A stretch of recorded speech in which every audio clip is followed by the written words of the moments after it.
What's up, everyone? Welcome back to another edition of Sports to the Wire. For those of you who are actually new to the show, I am your host, Rashid White, and today's video will be about Daryl Morey and how he's probably one of the worst general managers ever. And we're going to go into a little bit of history of him. I got my notes over here. And one of as everybody know, of course, that the Philadelphia 76ers got James Harden, and a lot of people are actually praising the move, like, oh, this is great. Yeah, and it's a good move and everything, man. But I think they kind of gave away the farm too much, and you need role players. And I'm listening to Colin Cowherd, and he's like, those guys don't mean anything. But, I mean, I can go into the history of how role players actually had a big impact on winning championships over here. You know, you look at the famous Steve Kerr shot from one of those Bulls championship runs right there. So let's get into the video over there. So this is one of the 5 worst moves that actually 6 with the James Harden move. When you actually look at it long term. All right, so number 5 over here. In 2013, among many other general managers, when he actually acquired Dwight Howard, among many other GMs, Morey was hard pressing to get Howard after his first stint with the Lakers. However, for other teams, they should be glad the Rockets got him. Howard was a head case after signing the 4-year, $88 million deal. This was before Howard's enlightenment that was on display postseason. So Howard and Harden didn't work out well. Failing to get past the second round of the playoffs for 3 years. So number 4 over here, and this is no particular order. Daryl Morey selected Marcus Morris 1 pick before Kawhi Leonard. Damn, dude. All right, one could argue 14 of the teams passed up on Kawhi Leonard in 2011. In the 2011 draft. However, Morey and the Rockets got under the microscope for this one. At best, Morris was and is a very good role player. He bounced around the NBA, and Kawhi actually got 2 rings, 2 times Finals MVP. So not being able to evaluate talent, that's horrible, man. And I think a lot of teams whiffed on Kawhi Leonard, so I'm not going to really kind of hold that against him, but, you are judged in this league over here, and yes, I will judge you on that. Damn, imagine Howard and Kawhi together, man. Woo.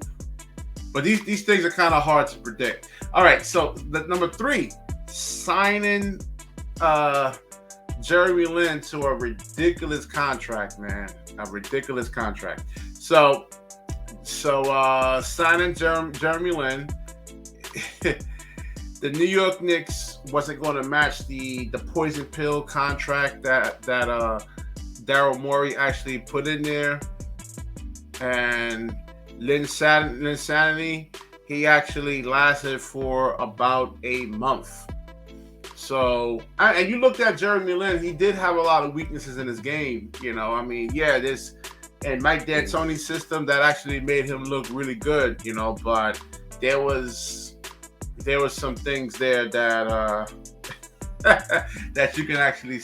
I mean, the contract that he actually gave him was wow. I mean, this is who James Harden actually wants to play for. This is who he actually wants. All right, so trading Clinton Capella and doubling down on the small ball idea. So, yeah. Morey decided to get rid of the only center on the team to create the ultimate small ball guard, with the starting center being 6'7" PJ Tucker. This didn't work out because, as you know, Anthony Davis and LeBron James decimated them in the playoffs. And the Lakers' size and strength were too much for the Rockets. This was the beginning of the end for Morey. And number one, trading Chris Paul for Russell Westbrook, the number one alpha dog in the NBA. And I definitely do agree with that one right there. He traded Chris Paul for Russell Westbrook. I mean, listen, that just says it all right there. And everybody can actually see Westbrook, and I've been saying this when they actually done the deal.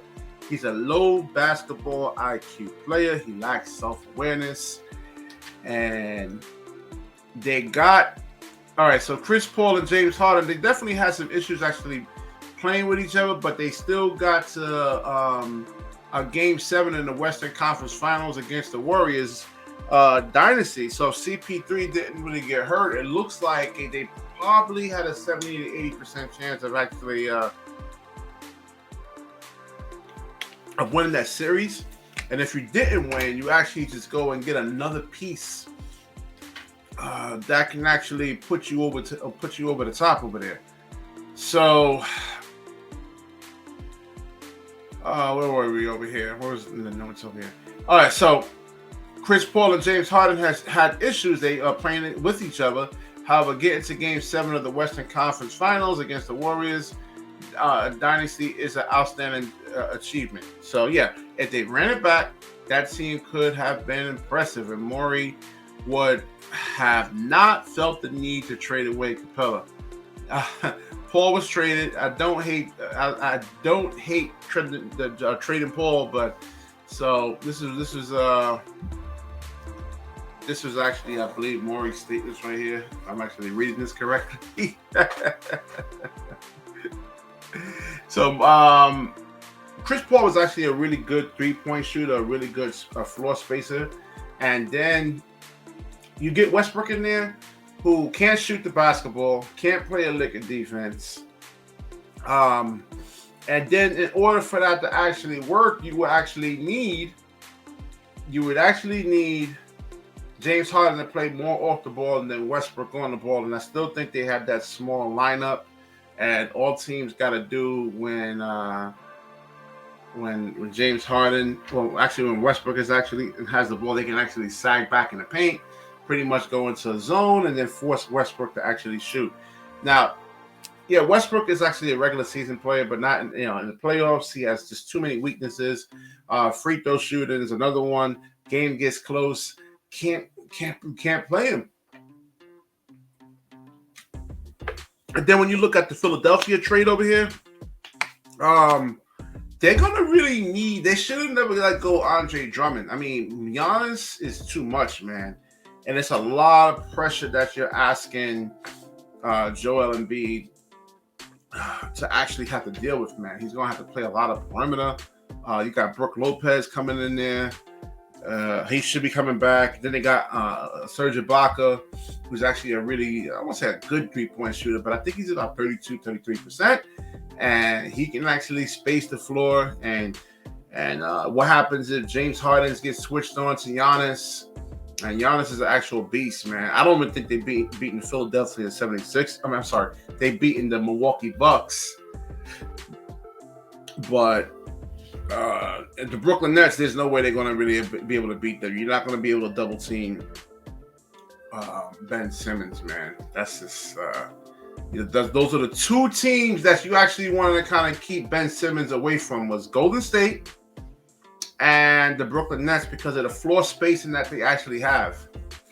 Send them anywhere but those two teams.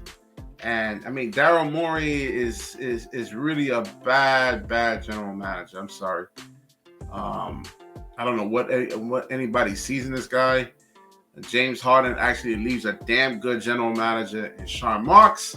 Sean Marks actually knows how to put together. One, knows how to evaluate talent. That's one of the things. I mean, if you look at his history in the sense of finding Karis LeVert at 18.